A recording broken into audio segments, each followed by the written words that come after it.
तो मैं हूं आपका दोस्त विपुल राजप्रीत और स्वागत है आपके अपने चैनल विपुल एजुकेशन पर। दोस्तों, हम डेली पढ़ाई तो करते हैं, लेकिन दोस्तों आज मैं आपको एक मोटिवेशन वीडियो लेके आया हूं।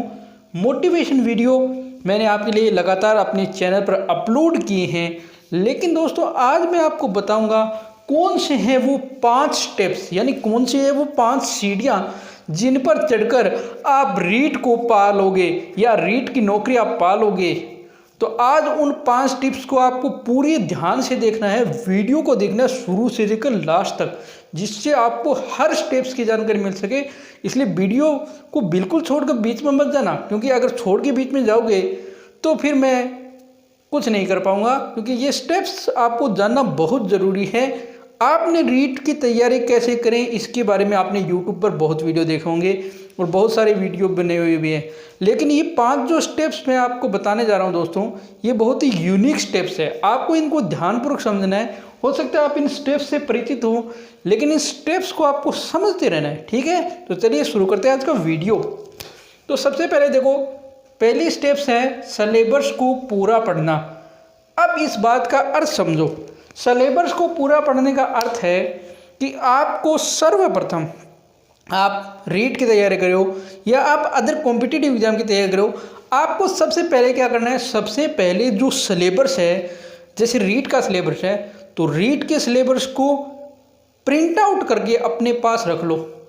डाउनलोड करके मोबाइल में रखोगे तो कोई दिक्कत नहीं है, लेकिन आपके पास रीट का सिलेबस होना चाहिए। हैंड रिटन आप लिख सकते हो, कॉपी लेकर रजिस्टर लेकर उसके अंदर आप अलग सब्जेक्ट वाइज अपना सिलेबस लिख सकते हो, लेकिन पूरा सिलेबस आपको पढ़ना है। सिलेबस पढ़ने का दो अर्थ यह होता है दोस्तों कि सिलेबस का हर टॉपिक आपको ध्यान में होना चाहिए। जब भी आप अपनी तैयारी करोगे तो आपको यह पता होगा कि मुझे यह पढ़ना है और यह नहीं पढ़ना, क्योंकि अगर आप कोई भी गाइड लाते हो तो गाइड के अंदर कई बार क्या है, टॉपिक्स जो हैं वो अदर टॉपिक्स भी दिए होते हैं, लेकिन अगर आपको सिलेबस ध्यान में है तो आप सिर्फ वही टॉपिक पढ़ोगे जो आपके सिलेबस में दिया हुआ है। तो सबसे पहली बात है, आपको सिलेबस पूरा दिमाग में रट के रखना है। सिलेबस को रट के रखना है। नोट्स और किताबें और जो पूरा पाठ्यक्रम वो तो बाद में आप उसको रटोगे ही रटोगे, लेकिन जो सिलेबस का ब्लूप्रिंट है वो आपके दिमाग में होना चाहिए। दोस्तों, इसका एक फ़ायदा ये होता है कि जब आप रीट का एग्ज़ाम देने बैठोगे तो आपके सिलेबस जो आपका रटा हुआ है वो भी आपको कम से कम 5 क्वेश्चन करने में हेल्प करेगा। कैसे करेगा? सपोज दैट आपको सिंधु घाटी सभ्यता का क्वेश्चन आया, तो आपको पता है कि सिंधु घाटी सभ्यता आपके एग्जाम पेपर में थी, सिलेबस में थी, आपने उसको पढ़ा था, तो आपको ये ध्यान में रहेगा कि सिंधु घाटी सभ्यता के कौन कौन से पॉइंट थे, सिलेबस में जो पॉइंट दिए हुए थे वो भी आपको ध्यान में रहेंगे। तब आपको ध्यान में रह जाएगा कि ये क्वेश्चन वहाँ से आया है। तो इसलिए सिलेबस को पढ़ना इसलिए ज़रूरी है। पॉइंट नंबर 2 की बात करते हैं, हार्ड वर्क या स्मार्ट वर्क। दोस्तों, हार्ड वर्क हर कोई करता है, मेहनत हर कोई करता है, सफलता हर किसी को नहीं मिलती। कारण 2। पहला कारण, मेहनत करो, लेकिन मेहनत के साथ आपको एक अलग मेहनत करनी है, स्मार्ट वर्क जिसे कहते हैं स्मार्ट वर्क। हार्ड वर्क करो, मेहनत करनी चाहिए, लेकिन स्मार्ट वर्क करनी चाहिए। कंपटीशन एग्जाम में स्मार्ट वर्क काम आता है। स्मार्ट वर्क का मतलब यह है कि आपको जो चीज़ नहीं पढ़नी है उसको आपको बिल्कुल नहीं पढ़ना है, अनलेस जो चीज़ें हैं, जो चीज़ें आपको यह लगती है कि ये चीज़ तो मेरे को पढ़नी है, उसको मत पढ़ना। आप स्मार्ट वर्क करो, स्मार्ट नोट्स बनाओ, स्मार्ट स्टडी करो। स्मार्ट स्टडी करोगे तो आपको पता चलेगा कि आपके आज तक आपने वह कौन कौन सी गलतियां की थी जिसके कारण आप सफलता नहीं पा सके। दोस्तों, मैं अपने अनुभव पर कहता हूं, मैं अब तक कई कॉम्पिटिशन एग्जाम दे चुका हूं, लेकिन मैं आपको बताऊं, मैंने यह अनुभव किया है कि मैंने भी जब 2016 में सेकंड ग्रेड एग्ज़ाम दिया था, तब मैंने लक्ष्य की जो पूरी गाइड है, लक्ष्य की पूरी गाइड को नोट्स बना लिए थे। ये मेरी सबसे बड़ी गलती थी दोस्तों। नोट्स आपको अगर गाइड ही दूसरी गाइड छापनी है नोट्सों में, तो नोट्स बनाने का कोई अर्थ नहीं होता दोस्तों। नोट्स या स्मार्ट स्टडी उसे कहते हैं कि 5 पेज जो हैं गाइड के या बुक के, उनको आप 2.5 पेज में ले आओ रजिस्टर के।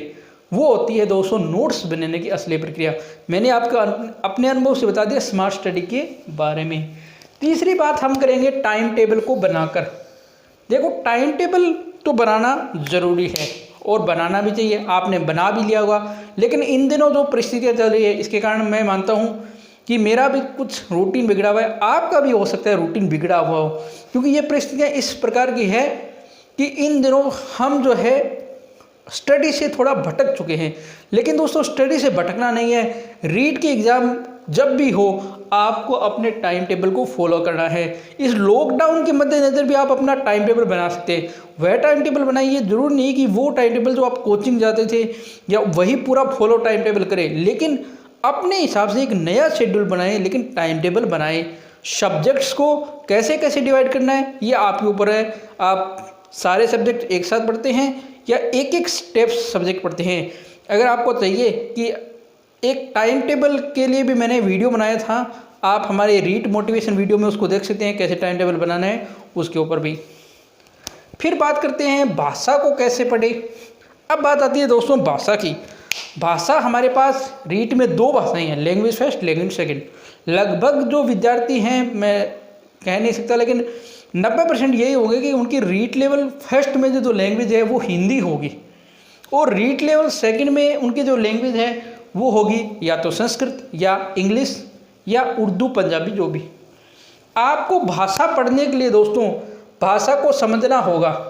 भाषा के अंदर आपके लेवल फर्स्ट लैंग्वेज फर्स्ट हो या लैंग्वेज सेकंड 15-15 क्वेश्चन आते हैं। 15 क्वेश्चन व्याकरण के और 15 क्वेश्चन टीचिंग मेथड के। तो इन 15 क्वेश्चनों में जो व्याकरण के 15 क्वेश्चन हैं वो आपको तैयार करना है हिंदी के लिए। तो आप नवीन हिंदी व्याकरण रचना 9 से 12 जो किताब है उससे तैयार कर सकते हो। टीचिंग मेथड के लिए आप कोई भी टीचिंग मेथड की गाइड ला सकते हो। लैंग्वेज सेकंड अगर आपके पास संस्कृत है तो आप व्याकरण के लिए जो है साफल्यम की गाइड ला सकते हो रीट के लिए, या मनोज मिश्रा सर की गाइड आती है वो भी आप पढ़ सकते हो, या सरस्वती हितोपदेश का राम कुमार जी जाट की पुस्तक आती है। ये तीनों पुस्तकें संस्कृत व्याकरण की दृष्टि से अच्छी है। और जो लोकेश कुमार शर्मा जी वाली बुक है साफल्यम वाली, उसमें आपको शिक्षण विद्या भी मिल जाएगी, उसको भी आप पढ़ सकते हो। मनोविज्ञान को तैयार कैसे करें। मनोविज्ञान के लिए दोस्तों मैं कोई बहुत सारी बुकें हैं, आपको जो बुक अच्छी लगे वो पढ़ सकते हो। आपको जिसमें से अच्छी लैंग्वेज लगे कि ये बुक मेरी अच्छी है और मैं इसको पढ़ सकता हूँ, उससे आप मनोविज्ञान पढ़ें। लेकिन मनोविज्ञान को आपको कंसेप्ट वाइज जिसके अंदर दिया हुआ उदाहरण जो है, अवधारणात्मक उदाहरण दिए हुए हों, अप्लाइड क्वेश्चनों वाले उदाहरण दिए हो, वह गाइड और ऑब्जेक्टिव एक क्वेश्चन की जो बुक आप लाना न भूलें। लास्ट पॉइंट पर बात करते हैं नोट्स और बुक्स को लाइब्रेरी न बनाएं। ये पॉइंट इसलिए है दोस्तों कि आप जो है ये सोच लेते हैं कि मुझे किसी बड़ी कोचिंग नोट्स मिल जाए तो मैं ले आऊँ। आप उसको ले आते हैं, 5-10 दिन पढ़ते हैं और फिर उन्हें छोड़ देते हैं। उसके बाद आप सोचते हैं कि एक अच्छी सी बुक ले आऊँ।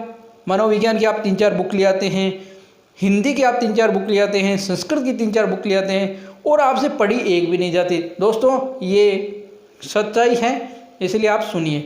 तो आपको करना क्या है, आपको नोट्स बनाने हैं तो खुद के बनाओ, और बुक्स लानी है तो एक बुक्स लाओ, एक बुक्स लाओ, बेस्ट बुक लाओ, उसको 20 बार पढ़ डालो।